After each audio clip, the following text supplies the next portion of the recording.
হয়, আজি মেট্ৰিকৰ ৰিজাল্ট দিছে আৰু মই আছো বৰ্তমান গোলাঘাটৰ ২ নং ৱাৰ্ডৰ। এইটো হৈছে এটা কুমাৰপতি অঞ্চল আৰু গোলাঘাটৰ এজন যুৱক, খুব ধুনীয়া এজন ছাত্ৰই খুব ধুনীয়া ৰিজাল্ট কৰিছে তেখেতে মেট্ৰিকত। এইবাৰ তেখেতে আচলতে অসমীয়াত ১০০ৰ ভিতৰত ১০০ পাবলৈ সক্ষম হৈছে। আমি সেই ছাত্ৰজনৰ ওচৰলৈ আহিছোঁ আৰু এইবাৰ আমাৰ কি হৈছে, গোলাঘাটৰ সকলোতকৈ ধুনীয়া ৰিজাল্ট হৈছে এইবাৰ আৰু অসমৰ ভিতৰত আচলতে চতুৰ্থ স্থান আছে গোলাঘাট।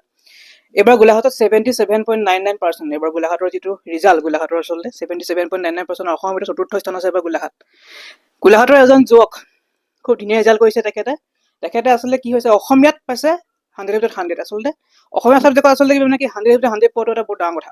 তেখেতে ঘৰলৈ আহিছোঁ আমি, তোমাক এইটো শুভেচ্ছা জনালো। ধন্যবাদ, ভাল লাগিছে। নামটো কি তোমাৰ? তানজিল আলম। ক'ত পঢ়া? মহাত্মা বাল্য ভৱন। কেনেকুৱা আছে ৰিজাল্ট এবাৰ তোমাৰ? ৰিজাল্ট এবাৰ ঠিকেই হৈছে, তথাপিও দুটা ছাবজেক্টত মই লেটাৰ পাবলৈ সক্ষম নহ'লোঁ। সেই বাকী অসমীয়া ছাবজেক্টটোত পালোঁ, সেই সুখী আছোঁ। অসমীয়া কিমান পালে? ১০০ পাইছে। ১০০ আৰু বাকীবোৰত কেনেকুৱা কি হৈছে? বাকী 4টাত মই পালোঁ। অসমীয়াত 100 পালোঁ, তাৰপিছত ইংলিছত 89 পালোঁ, কম্পিউটাৰত 87 পালোঁ আৰু ছ'চিয়েলত 81 পালোঁ। বাকী মেথছত 70 পালোঁ আৰু ছায়েন্সত 72 পালোঁ। অসমীয়াত আচলতে ১০০ৰ ভিতৰত ১০০ পোৱাটো বহুত ডাঙৰ কথা। মানে কেনেকৈ ধৰণৰ তুমি মানে প্ৰস্তুতি চলাইছিলা? শিক্ষক শিক্ষয়িত্ৰীয়ে দিয়া যিবোৰ নোটছ সেইখিনি মই প্ৰেক্টিচ কৰিছিলোঁ আৰু নিজে ৰচনা লিখিবলৈ ট্ৰাই কৰিছিলোঁ, নিজে বনাই লিখিবলৈ তেনেকৈ, আৰু বানানবোৰ শুদ্ধ কৰিবলৈ চেষ্টা কৰিছিলোঁ। বানান শুদ্ধ ধৰা মানে অসমীয়াত আচলতে বানানৰ ওপৰতে মাৰ্কছবোৰ কাটে, হয়নে? মানে যিখিনি ধৰা কাটে মানে মাৰ্কছবিলাক 1 নম্বৰ হ'লেও কাটে, বানান আৰু আখৰৰ ওপৰত কাটে। প্ৰথম মানে পুৰা গুৰুত্ব দিছিলে এইখিনি বস্তুৰ ওপৰত? দিছিলোঁ। প্ৰথমতে মোৰো বানান ভুল হৈছিলে, তাৰপিছত মই প্ৰেক্টিচ কৰিলোঁ, তেতিয়া মোৰ বানানবোৰ শুদ্ধ হ'বলৈ ধৰিলে। এতিয়া ধৰা যিখিনি মেট্ৰিক পৰীক্ষা দিব এইবাৰ, অহাবাৰ যিখিনি মেট্ৰিক পৰীক্ষা, তুমি কি ক'বা? প্ৰেক্টিচ কৰিবলৈ আছে, চেষ্টা কৰিব ক'ম, বেছিকৈ প্ৰেক্টিচ কৰিব ক'ম, অংক ছায়েন্স আদিসমূহ ভালকৈ প্ৰেক্টিচ কৰিব। অসমীয়াত যদি ধৰা আকৌ কোনোবাই যদি বিচাৰে যে আমিও পাম 100ৰ ভিতৰত 100, তেওঁ ধৰা কি ধৰণে প্ৰস্তুতি চলাব ঘৰত? এতিয়া শিক্ষক শিক্ষয়িত্ৰীয়ে দিয়া যোনবোৰ নোটছ সেইবোৰ প্ৰেক্টিচ কৰিব ক'ম আৰু বাকী বানানত যত্ন কৰিবলৈ ক'ম। আগন্তুক সময়ত কি লক্ষ্য বান্ধিছা? মই চিভিল ছাৰ্ভিচত কৰিম বুলি ভাবিছোঁ, সেইকাৰণে মই আৰ্টছ ল'ম বুলি ভাবিছোঁ। আৰ্টছ পঢ়িবা? ক'ত ল'বা? মহাত্মা বাল্য ভৱন চিনিয়ৰ ছেকেণ্ডেৰী স্কুল। ল'বা, ধৰ য'ত পঢ়ি তাতে ল'বা। তোমাৰ মা দেউতা আছেনে? মাক দেউতাক কৈছিলা আহিব বিচাৰিছোঁ। দেউতা, আপুনি দেউতাক? হয় হয়। ভাল নামটো? মই ৰহমত আলী। আজি খুব ধুনীয়া ৰিজাল্ট কৰিছে আপোনাৰ? ভাল লাগিছে, খুব ভাল লাগিছে। আৰু বিশেষকৈ মই যিখন স্কুলত ৰিজাল্টটো কৰিছে, তাৰমানে সেই স্কুলখনে বহুত তেওঁবিলাকৰ শিক্ষক শিক্ষয়িত্ৰীয়ে বহুত চেষ্টা কৰিছে আৰু বিশেষকৈ অসমীয়া মিডিয়াম স্কুল হয়, গতিকে অসমীয়াটো বহুত চেষ্টা কৰিছে।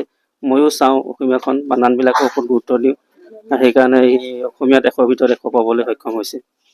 বানানৰ ওপৰত বেছি গুৰুত্ব দিব লাগে, কাৰণ মানে ধৰক মানে কি অসমীয়া বিষয়ত 100ৰ ভিতৰত 100 পোৱাটো মানে ইমান সহজ কথা নহয়। কিন্তু হয় হয়, বানানৰ ওপৰত অংকতে হওক বা বাকী ছাবজেক্টটো আচলতে টানেই হয়, কিন্তু অসমীয়া ছাবজেক্টত মানে ধৰক আপোনাৰ ধৰক আখৰ বানান এইবোৰতো চাগে খুব মানে গুৰুত্ব দিয়ে। সেইখিনি চাই মেলি 100ৰ ভিতৰত 100 পোৱাটো ইমান চাগে ডাঙৰ কথা মানে। হয় হয়, বানানটোৰ ওপৰত আচলতে খুব গুৰুত্ব দিব লাগে আৰু দিছেও তেনেকৈ। আৰু তেওঁবিলাকৰ শিক্ষক শিক্ষয়িত্ৰীও বহুতখিনি কষ্ট কৰিছে বানানৰ ওপৰত। আগত অকণমান ভুল আছিলে, কিন্তু এতিয়ালৈ তাৰ প্ৰায় শুদ্ধ হৈছে। গতিকে সেইকাৰণে আচলতে যাব বিচাৰিছোঁ। আপোনাৰ ভাল নামটো?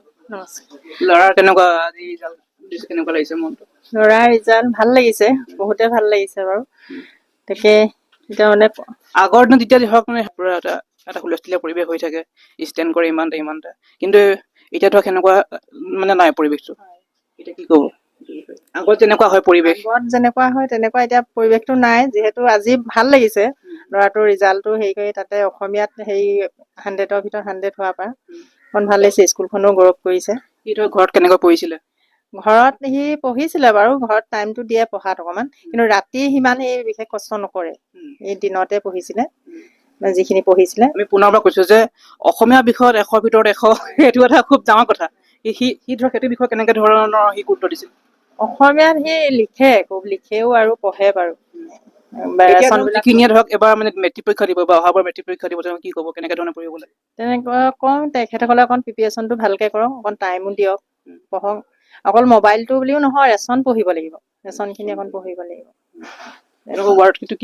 ঠাইখিনিৰ নাম কি? 2 নম্বৰ ৱাৰ্ড মাৰোৱাৰীপট্টি। এইটো আছিলে 2 নম্বৰ ৱাৰ্ডৰ আছিলে মাৰোৱাৰীপট্টি। খুব মানে ইয়াত এতিয়া ভাড়াতে থাকোঁ। হয়, এটা খুব ধুনীয়া ৰিজাল্ট কৰিছে আচলতে ছাত্ৰজনে মেট্ৰিকত। 100ৰ ভিতৰত 100 পাইছে আপোনাৰ অসমীয়া বিভাগত। এই আছিলে আমাৰ গোলাঘাটৰ পৰা ৰিপৰ্ট।